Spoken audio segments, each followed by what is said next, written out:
Nggak apa-apa lanjut. Lanjut aja. Ya. Terus, ayo. Jadi ini merupakan hasil infografis kita, yaitu industrialisasi dan deforestasi.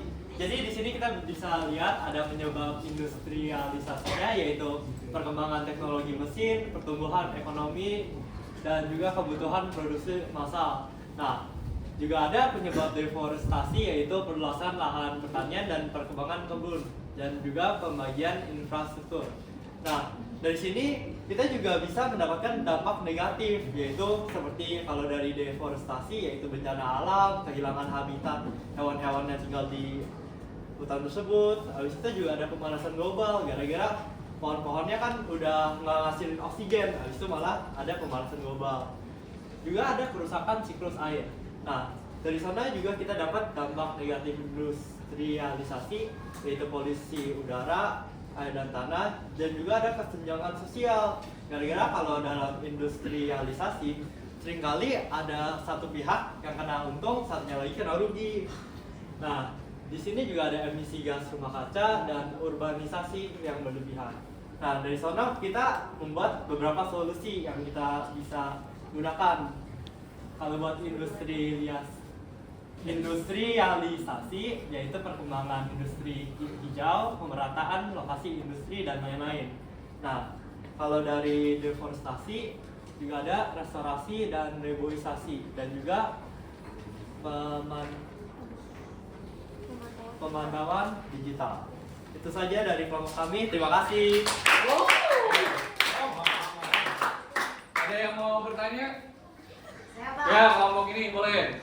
Satu pertanyaan. Aku mau nanya, kalau menurut kalian, ini pendapat kalian aja, perlu nggak sih dilakukannya industrialisasi ataupun deforestasi ini?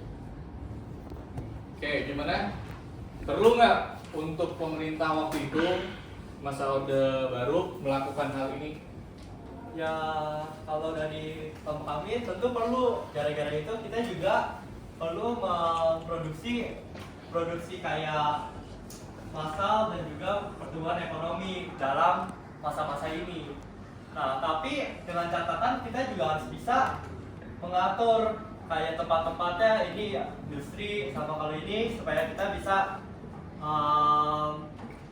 menghasilkan oksigen, supaya juga kayak nggak ada pemanasan global. Nah, jadi itu juga ada daerah buat membuat hutan, juga ada daerah buat membuat industri yang bisa mempertumbuhkan ekonomi negara. Jadi saya harus seimbang. Oke, udah? Ya, kasih tepuk tangan buat kelompok ini.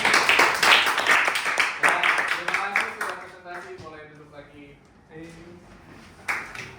you. Ya, oke. Berarti semua kelompoknya sudah maju ya? Oke, sekarang kita akan lihat sebelum penugasan individu. Jadi habis ini kita akan ada penilaian terakhir untuk pembelajaran kita hari ini. Tapi sebelumnya, dari hasil semua yang presentasi tadi kelompoknya, ada yang punya kesimpulan umum nggak tentang solusi apa yang harus kita lakukan akibat industrialisasi dan deforestasi dari masa Orde Baru mungkin bahkan sampai sekarang? Ada yang punya jawaban? Kesimpulan solusinya? Ada? Ya, Clarissa, silakan.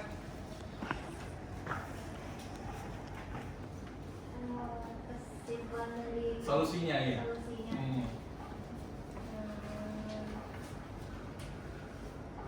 Jadi mungkin solusi untuk adanya industrialisasi dan deforestasinya, mungkin dari yang kita bahas juga itu Ya. ada